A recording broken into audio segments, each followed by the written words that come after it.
오늘은 이제는 살아내라는 그런 제목으로 함께 말씀을 나누고자 하는데요. 여러분 이제 디딤부에서 아이들을 돌보다 보면 자주 다투는 모습을 보게 됩니다.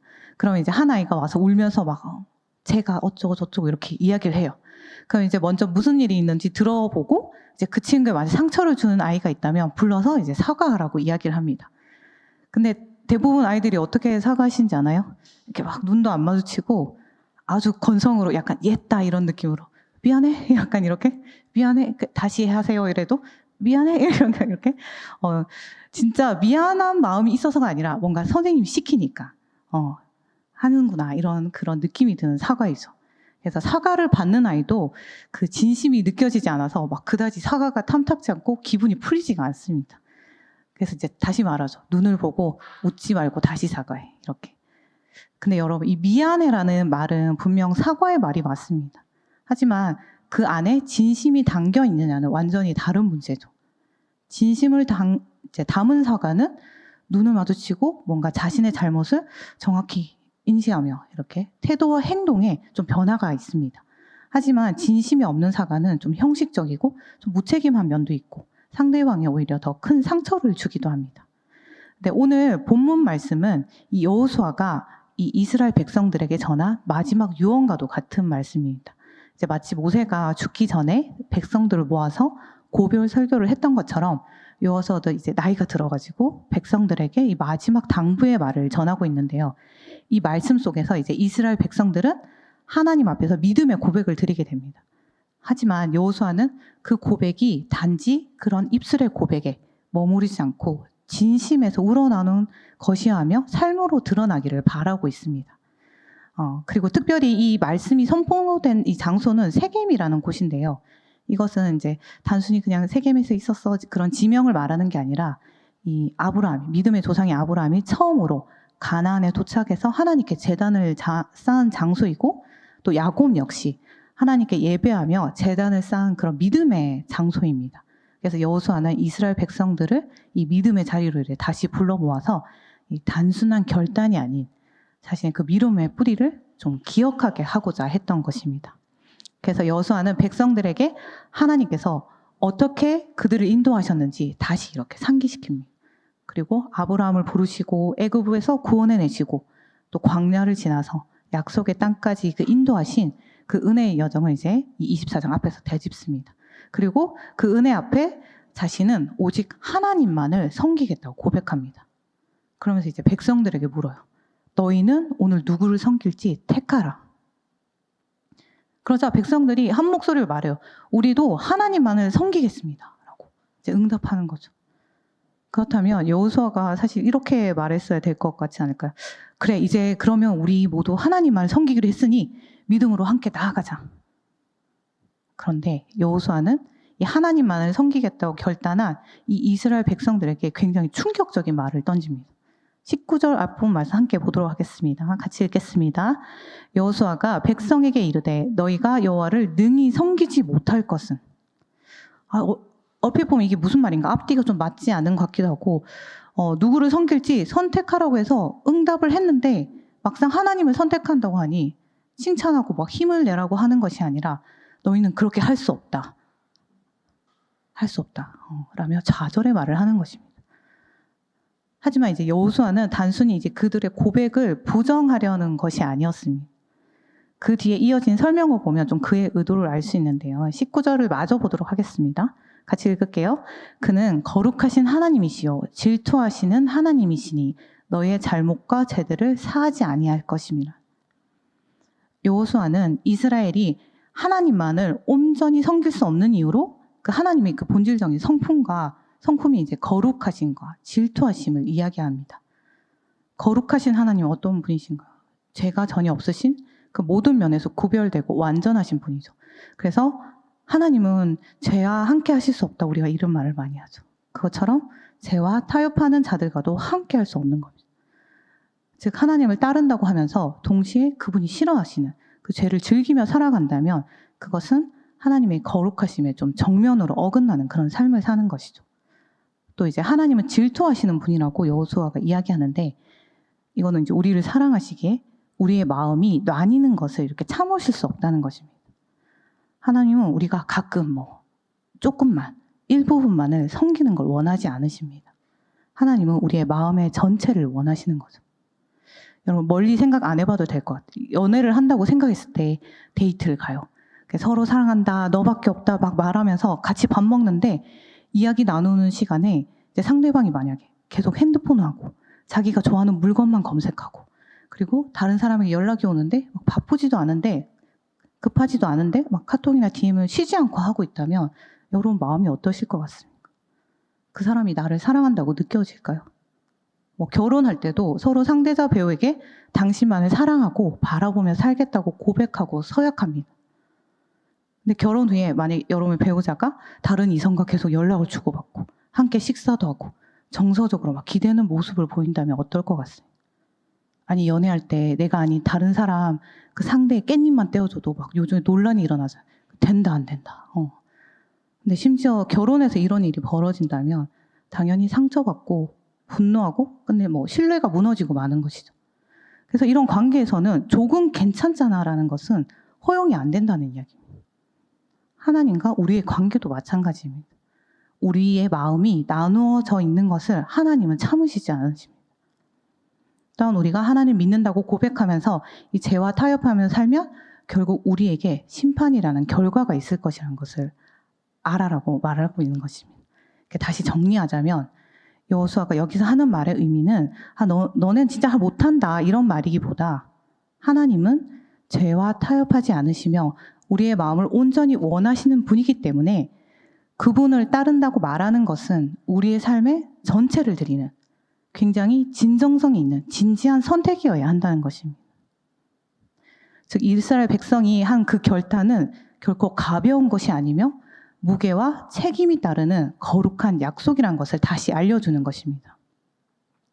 실제로 이스라엘 백성들은 여기서 그렇게 다짐했지만 얼마 지나지 않아 멀리 가지도 않아요. 이게 여호수아 24장 이제 끝났는데 그리고 사사기 2장에 가서 여호와를 버리고 죄와 타협하여 살아가는 모습을 보여줍니다. 바로.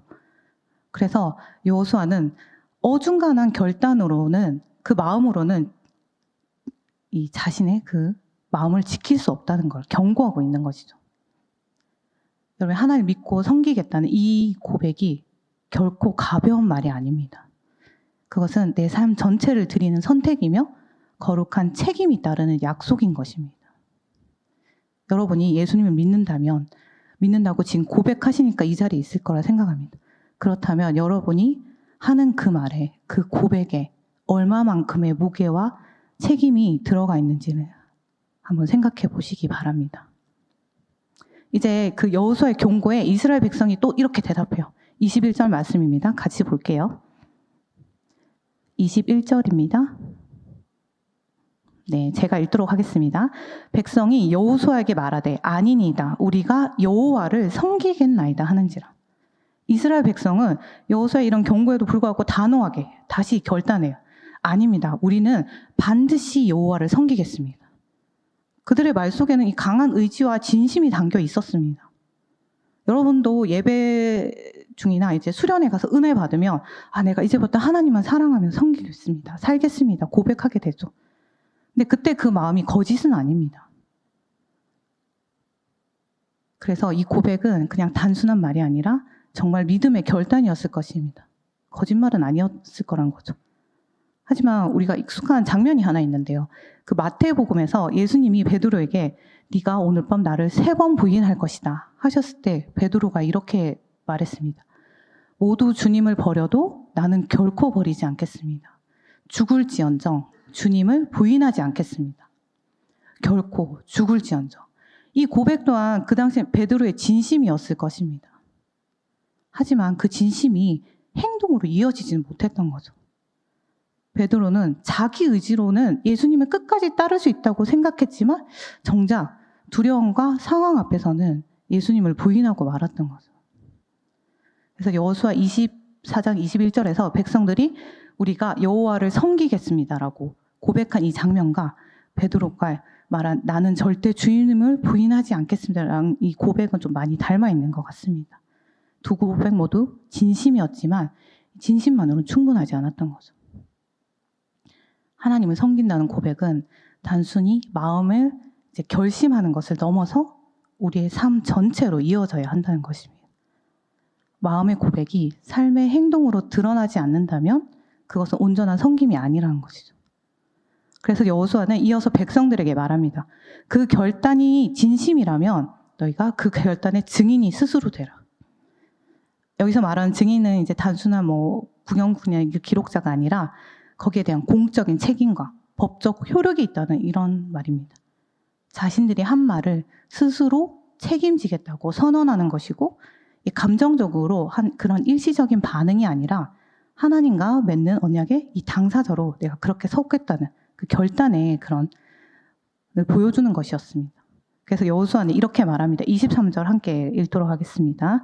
여호수아가 이르되 그러면 이제 너희 중에 있는 이방 신들을 치워버리고 너희의 마음을 이스라엘의 하나님 여호와께로 향하게 하라. 여호수아가 말합니다. 네가 한 그 결단이 진심이라면 그 고백의 책임을 행동으로 보여라. 말에 무게가 있다면 그 말에 그 말은 반드시 삶으로 이어져야 한다. 이 고백이 진실한 만큼 그에 걸맞는 실천이 있어야 한다는 것이죠. 여러분, 마음이 있는 곳에는 행동이 따릅니다. 그 누가복음의 그 부자 청년 기억하시나요? 그는 영생을 얻고 싶다고 예수님께 말했지만 막상 예수님께서 네 소유를 팔아서 가난한 자들에게 나눠주라고 하셨을 때 그는 근심하며 돌아섭니다. 영생을 원하는 마음은 있었지만 그 마음이 행동으로 이어지지 못했죠. 놓지 못하고 붙잡고 있는 것이 있었기 때문입니다. 이처럼 여호수아는 그 결단의 진정성을 보여주는 첫 행동으로 너희 중에 있는 이방 신들을 치워버리라고 명령합니다. 이렇게 왜일까요? 여호수아가 이렇게 이야기한 좀 이유가 있습니다. 그 여호수아 이 전체는 하나님이 약속하신 이 가나안 땅을 차지하고 그것을 다시 나누고 분배해서 정착해가는 그런 이야기입니다.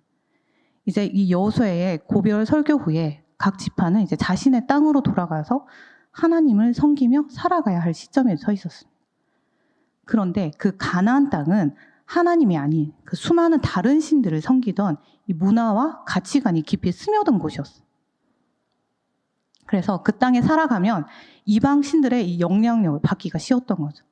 그래서 그렇다 보면 이제 하나님을 향한 그런 믿음은 금세 좀 이렇게 혼합되거나 타협하게 될 수 있는 가능성이 있었던 것입니다. 그래서 여호수아는 이것을 너무 잘 알고 있었기 때문에 이토록 단호하게 말한 것입니다. 우상을 버리는 것부터 시작해라. 이 결단의 마음을 행동으로 보이는 첫걸음은 우상을 버리는 것입니다. 그런데 이제 우상의 모습은 요즘 사람마다 다릅니다. 먼저 내 안에 그러면 우상이 무엇인지 인식하는 것이 중요하겠죠. 대부분 우리가 의식하지 못해서 거기에 끌려다니는 경우가 많습니다. 그렇다면 내 안에 그 우상을 어떻게 발견할 것인가? 여러 가지 방법이 있을 수 있어요. 우리가 가장 두려워하는 것이 무엇인지 살펴볼 수도 있고 내 인생에 막 그거 없이 못 산다는 것을 좀 살펴볼 수도 있고 하지만 무엇보다 가장 쉬우며 확실한 방법은 나는 시간과 돈과 에너지를 어디에 가장 많이 쓰고 있는가입니다. 그래서 여러분 할 수 있다면 이번 한 주 동안 여러분 자신의 시간과 돈, 에너지를 어디에 쓰고 있는지 한번 적어보시기 바랍니다. 적어보면 눈으로 보는 것만큼 더 다가오는 것이 없습니다. 그래서 만약에 예를 들어서 이제 제 거 아닙니다. 네, 만약에 이런 결과가 나왔다. SNS 이제 15시간, 쇼핑 3시간, 이제 강의 한 10시간 듣고 친구들 약속 주 2회. 하나님과 조용한 시간 없음. 이제 주일 예배 출석 주일에 60분. 기도 시간 식사 기도만큼.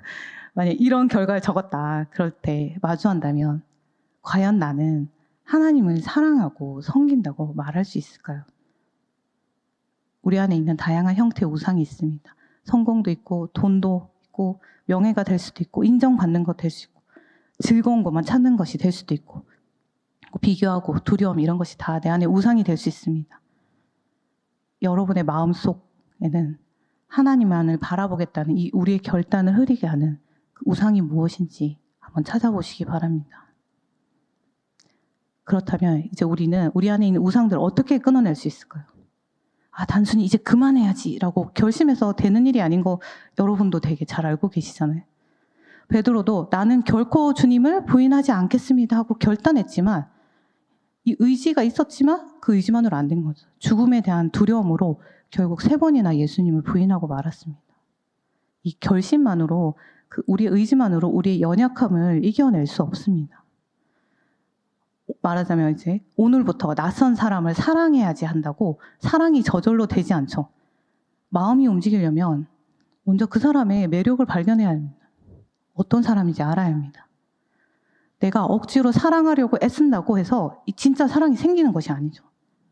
진짜 사랑은 그 사람을 알면 알수록 사랑하지 않을 수 없게 되는 것입니다. 여러분 누군가 억지로 좋아해 보려고 한 적이 있으신가요? 아무리 애써도 마음이 따라가지 않을 때가 있습니다. 그런 경우. 하지만 정말 좋은 사람을 만나면 억지로 마음을 먹지 않아도 자연스럽게 끌리고 보고 싶고 함께 있고 싶어집니다. 하나님을 향한 사랑도 마찬가지입니다.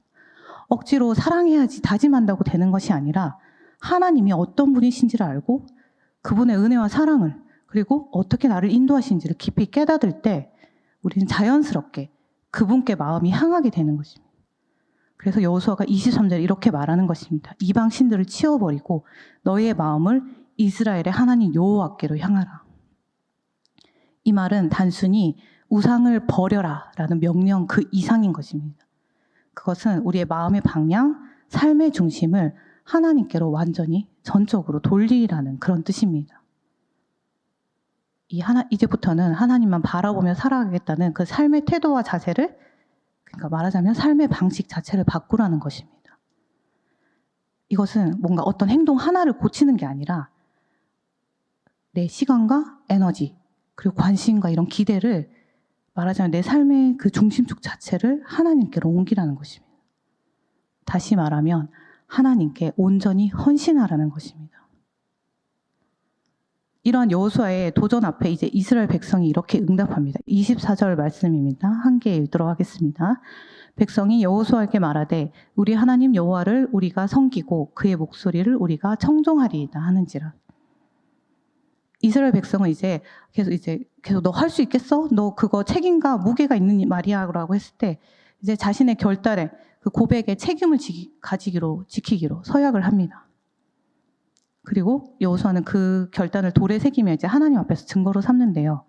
여기서 섬기라는 단어는 단순히 예배나 제사를 드리는 것만을 말하지 않습니다. 삶 전체를 하나님께 순종하며 살아가는 그 방식을 뜻하는 것입니다. 그리고 이제 청종하다는 것은 단순히 듣는 것이 아니라 귀 기울이며 순종하는 태도를 의미합니다.